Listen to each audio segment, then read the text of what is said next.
Audiology and hearing loss. Audiology and hearing loss, hearing threshold, types of hearing loss, diagnostic techniques, audiometry, tympanometry, otoscopy, OAE, ABR, functional consequences about threshold, loudness, masking, and so on. Auditory system. Just a recap.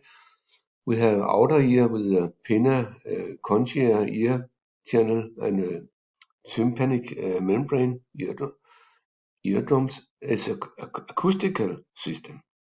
It captures sounds. It transmits sounds. Then we have the mechanical system.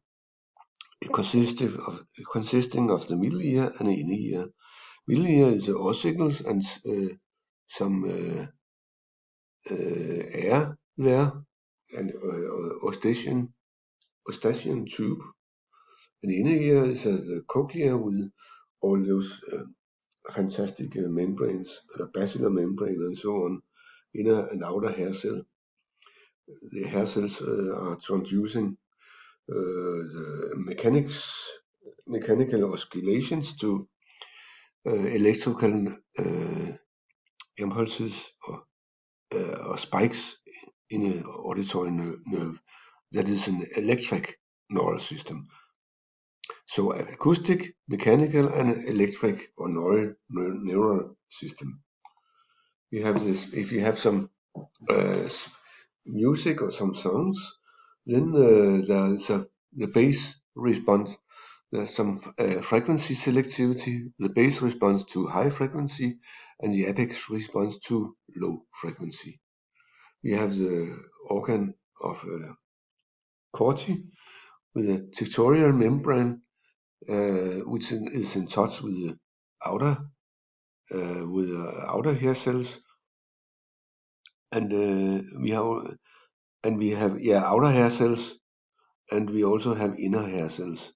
The outer hair cells is a basilar membrane amplifier, and the inner hair cells are transducing mechanics to electrical. Hearing loss. What are common pathologies?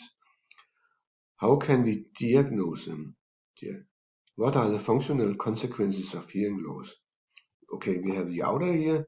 Common outer ear pathologies. Deformation of pinna. It can happen. Collapsed channel due to external pressure. Blockage. Build up of earwax. Arca cerumen. Earwax. Then we have the tympanic membrane. Trauma, perforated tympanic membrane. I got this when I was a child. Then we have the middle ear with the cochlea and also this semicircular muscles, I think. There can have common pathologies in the middle ear is otitis media. That is an inflammation of the middle ear, and that leads to fluid in the middle ear, and it infers reduced transmission of sound to cochlea. Very common for children. And then we have this otosclerosis, abnormal bone growth inside the ear. Surgery possible, often also hearing aids needed. Disarticulation or fixation of ossicles. The inner ear with the human cochlea, the organ of Corti, and we also have consists of scala vestibula, scala media, and scala tympani.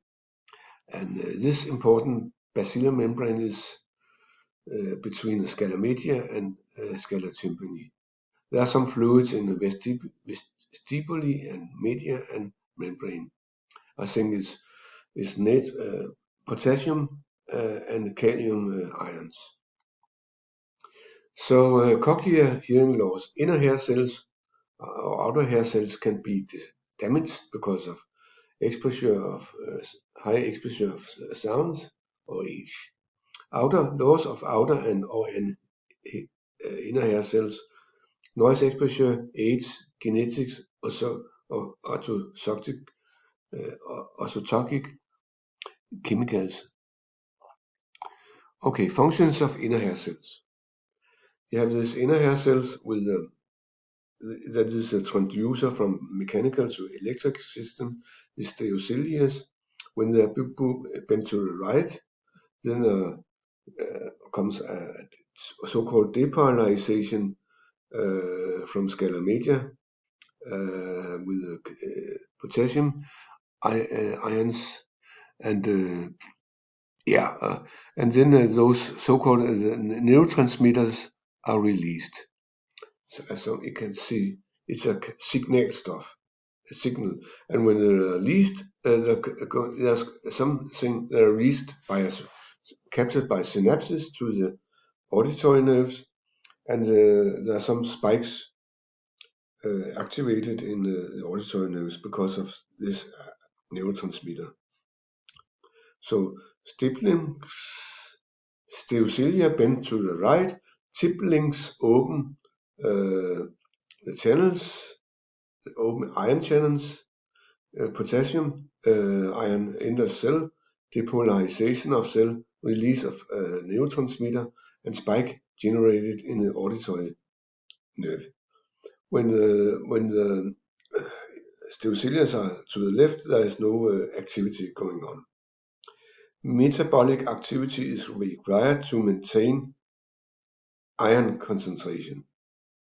Metabolic loss means reduced ion concentration gradient, means reduced voltage, means impairs transduction.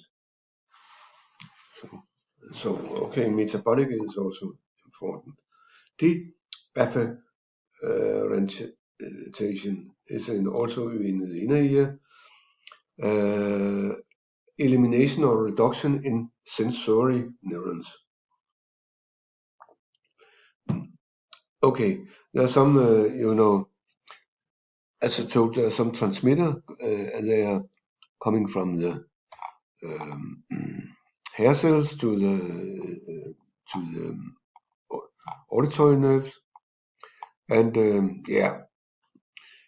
and there's a lot of and it's a complicated as the activity in the inner hair cells, and there's a lot of things going on. Neural activity along escanding auditory pathways. Loss means loss of that could be loss of neurons. Tumors could affect the ability.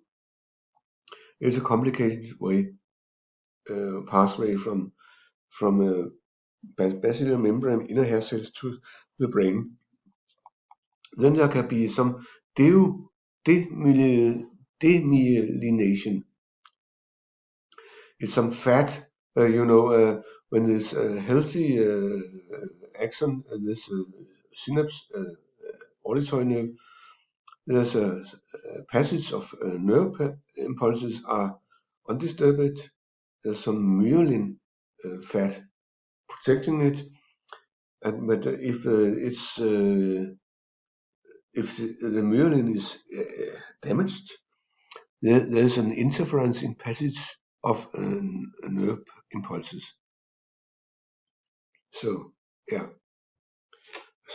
okay, action potential and conduction speed. Unmyelinated is maximum 10 meters per second, and myelinated is 150 meters per second. Overview causes of hearing loss. Genetic cause, very complex genetics. From birth or late onset. Congenital, from birth, often unknown underlying cause, sometimes due to medicine during pregnancy, oxygen deprivation at birth, premature. Acquired or related to outer or middle ear. Cerumen blockage. Mechanical trauma, often middle ear. in the mechanical trauma, eardrum perforation, middle ear infections, otitis media, eustachian tube issues, otosclerosis. Often surgery or other medical treatment possible. Yeah.